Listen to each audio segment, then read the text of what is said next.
Thank you. Yeah.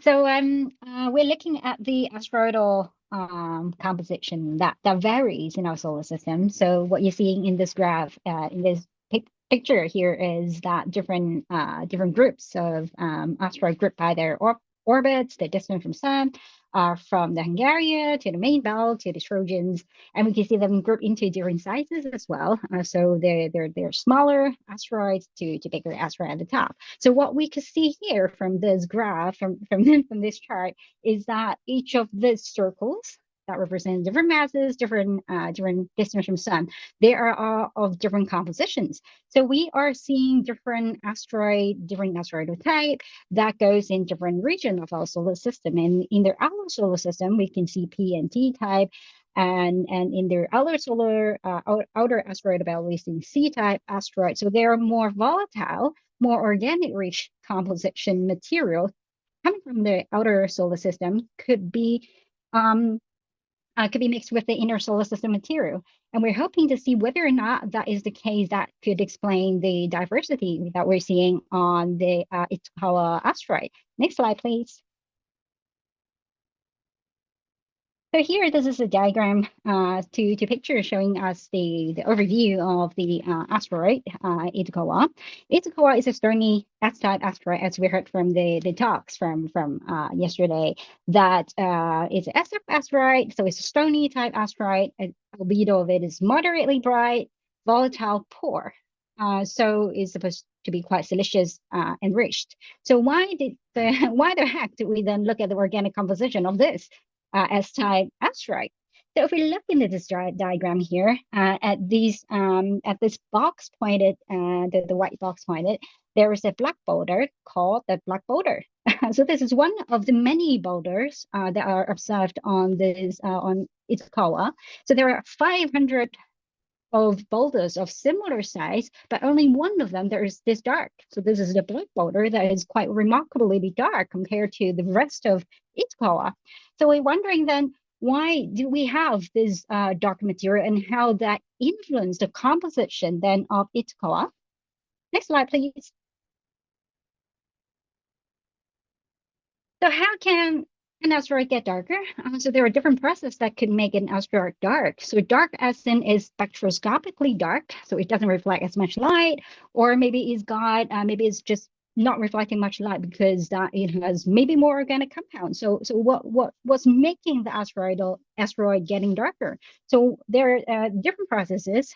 So one, for example, is by space weathering. So we've been hearing about Matsumoto-san's really exciting talk about the twilight whisker yesterday, that they could be formed by space weathering. So on Itokawa, there are multiple evidences that we've got space weathering, and we heard from Matsumoto-san that on Ryugu, for example, we could see similar feature containing really exciting nitrogen-bearing iron nitrate. So that's all very exciting.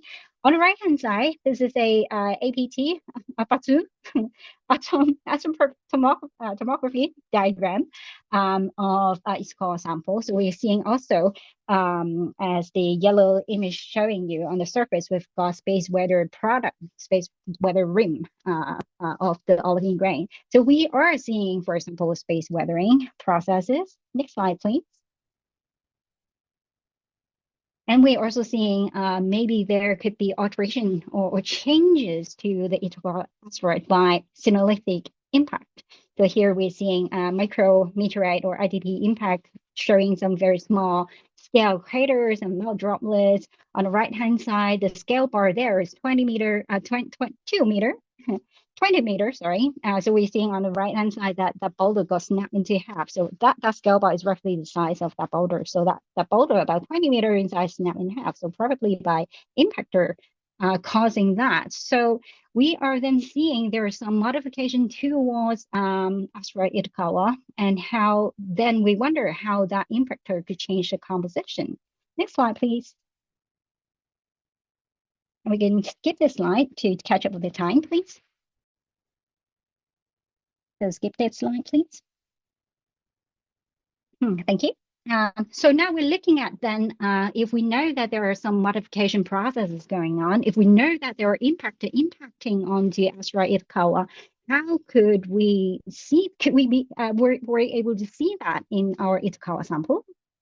So Itokawa sample has been initially we once we received that at the at our creation center, the group at the creation center then busy working on then categorizing them into four different categories: category one, two, three, four. So category one and two, they are transparent minerals of different composition. Category four are artifacts. Category three are the particles that are carbon rich. So we're thinking of there may be more carbonaceous rich material within our collection. So whether or not this organic material, category three material, are indigenous to the sample, to asteroid, and so whether or not they contain the carbon signify organic composition that are indigenous to the sample. So this is one question. And the second question is there any other organic material within one category one and two Itokawa samples? So therefore, we then set off two different projects looking into the organic composition of Itokawa samples. Next slide, please.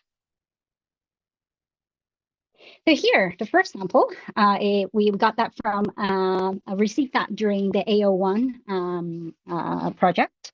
So it is a sample 0162. It is a category one particle. So if I remind you guys, category one particle are those that are containing transparent minerals. So they are containing olivine, pyroxene, for example, and they are not the organic rich ones. So we are wondering then what this grain is made out of. So this grain, as you see from this diagram here on the right-hand side, is the grain before and after it melted in India. So this grain looks like the South Africa, so we just given a nickname Amazon. So I'm calling it Amazon from now on. So we mount it in indium. We look at the organic composition of Amazon. Next page, please.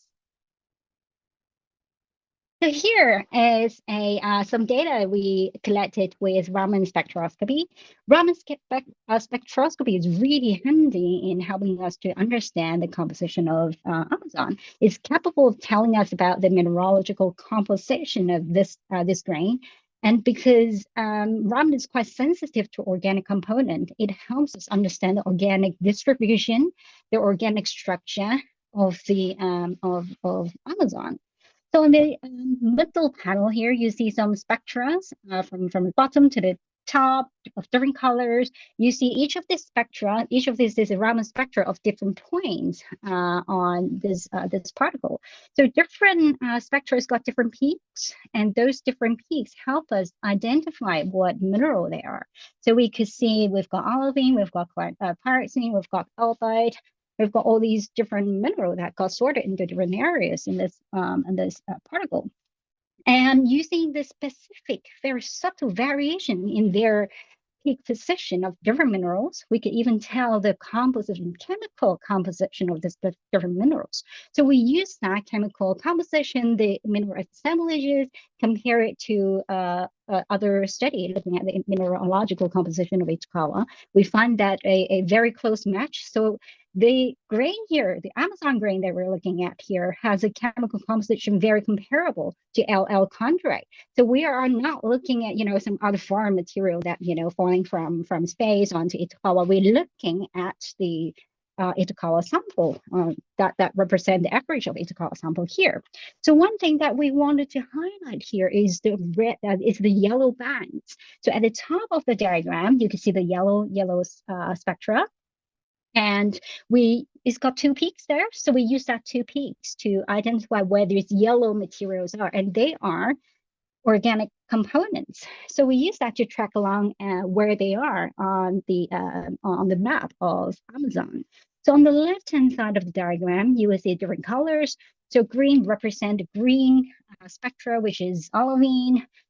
Blue represent albite, pyroxene represented by the red color, and organic in yellow. So you can see organic, the yellowish color are scattered around the entire particle at different places.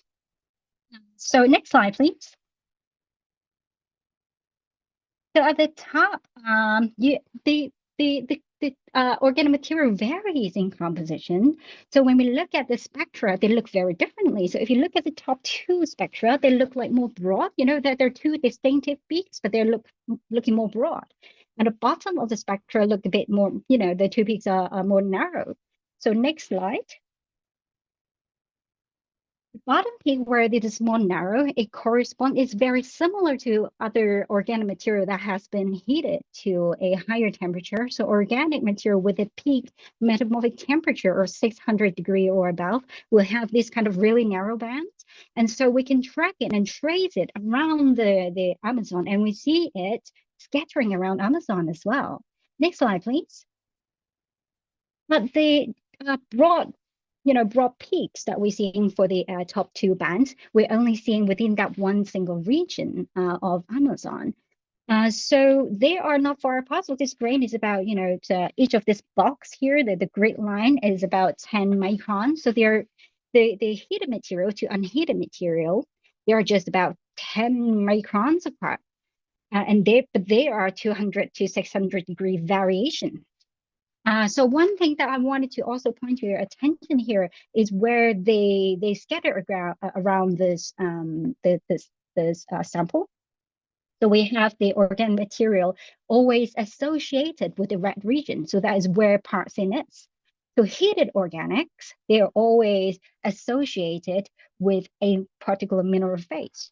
So therefore, when we think about that, the heating cannot be just associated, but be caused by micrometeor impact, because in that case, it won't be, I'm targeting, a part saying to the impact on. It is not like that. It cannot be irradiation. It cannot be those processes. So it has to be intrinsic to the composition of the asteroid itself.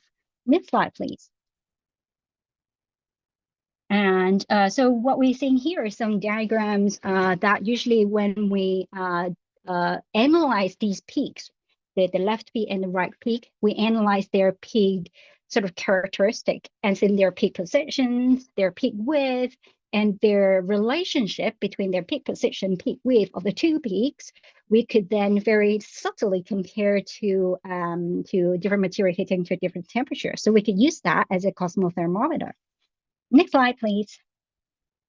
So the more less heated material represented by the blue color here, it occupied those region of those diagram, and those region, when I compare with meteoritic study, they are more comparable to CR chondrites, for example. Next slide, please. Versus when we look at the heated material, it's heated to the point that is gravitized. So is gravitized material associated with not heated material, very primitive material that is very CR-like material. Next slide, please. So then the story really rings a bell with what other people are looking at the mineralogical composition of the asteroid. Asteroid Itokawa, it has been heated to a really high temperature because at some point in history, it was a large body. So it's got a higher temperature in the interior that go up to, people estimated to, the body could be up to about, 40 kilometers in diameters. But what we're seeing nowadays here, Itokawa is just 0.5 kilometers. So in order to make this possible, we think that then therefore in the history, yes, Itokawa was a really big body. It achieved really high temperature, but then it eventually shattered. And after it's been shattered, maybe then we got some foreign material that added to the asteroid that further make it evolve, and maybe through retaining some of those carbon-rich organic material. Or maybe the impactor is a carbonaceous asteroid. We don't know what. Next slide, please. So now we're looking at this. So if we are getting some foreign material, does that, so that likely represent the primitive material that we're looking at. So the primitive material, because it has not been heated, so it has not gone through the metamorphism, or maybe it's just located very, very outer surface of the asteroid. So we're then wondering, for that primitive material, we wanted to know what's the origin of it. Next slide, please. And you have 5 minutes, Queenie. I've got 5 minutes. Yeah, thank you. Right. So we look at organic material. isotopic composition, we compare it to, CR chondrite and to other material. We look at the organic composition. We know that it's definitely not terrestrial organic matter, which would, if it were terrestrial, the numbers would be far lower. But we see much higher deuterium rate, deuterium isotopic composition, very high nitrogen isotopic composition as well. So by comparison, it's really comparable to CR chondrites or IDPs. Next slide, please. And we look at also the hydrogen within the anomaly anhydrous mineral like olivine, pyroxenes, and we look at then using that to understand what the water content was within these samples.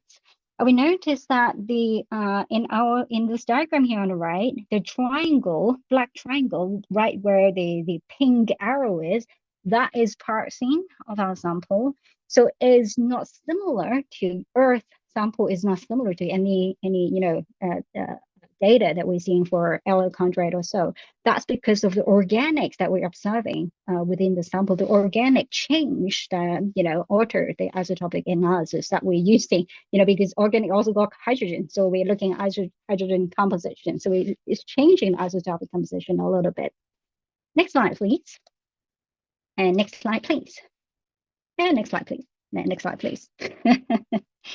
Yeah, there we go.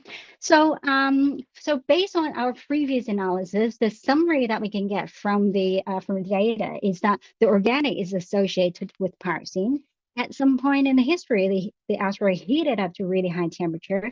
Pyroxene lost its water content, dehydrated, and the hydrogen got mobilized during this time, could then enhance some grain surface type reaction that form the organic. This is one of the many possible scenarios that we could think that could then have this association between organic and that specific pyroxene.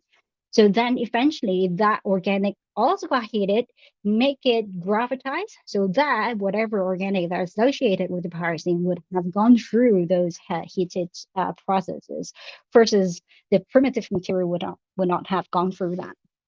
So finally, then we look at then the AO3. Since we saw some organic in AO1 samples, we wondered then, for category 3 samples, would we have enough organics to be extracted to see the soluble organic compounds? So these are the 5 compounds that we look at for the soluble organics. Next slide, please. 2 of these compounds, 2 of the grains, they even show some organic features here. So they were analyzed separately. Next slide, please. Then when we use water extraction to extract the soluble organic out, these individual grains contain just way too little amino acids, soluble organics within them. We can't really see them above this detection limit. So what we did eventually, we combined the 3 remaining grain into one sample, and we see if we could enhance the extraction of organics to see something out of it. Next slide, please. So this is a diagram that we got.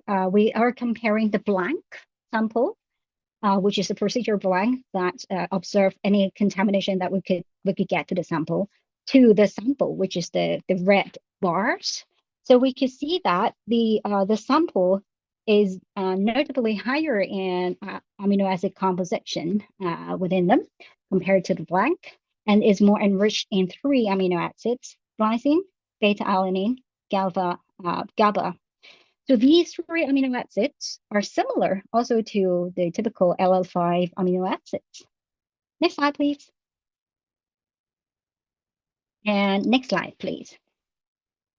And since we know from the previous analysis, from the previous work, that we know that there might be some contribution of CR material. So therefore, we are comparing the organic content, amino acid content of our sample to LL5 to CR chondrites.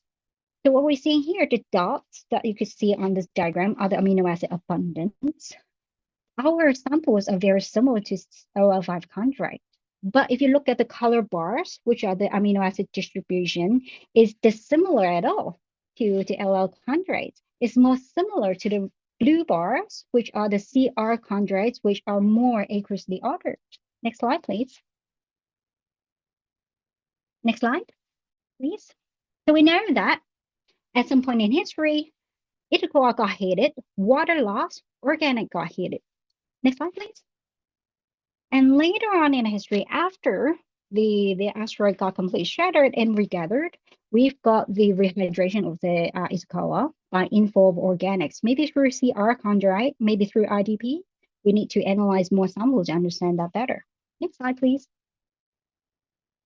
So, and what we bring out from here, and that echoes a little bit with what we saw in the previous talks from yesterday, that we have got different regime of heating, or different exposure age, different regime of heating. They're two different things, but but then what we see here is we could have thermal metamorphism, which is long-term heating. We could have impact. We could have irradiation, which are also all short-term heating. How these heating mechanism, how these different kinetics would change organics, and in what way? By understanding Itokawa, we haven't got into that far yet. So this will be left out to our upcoming analysis. Next slide, please. To look at the evolution history through time, how organic change, and how kinetics affect it. Next slide, please.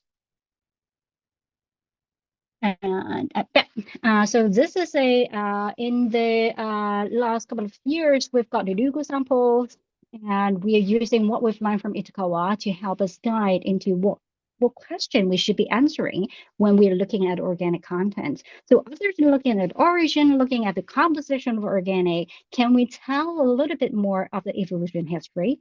Next slide, please. And please wrap it up, Queenie. Sure, yeah. Oh, okay. Thank you.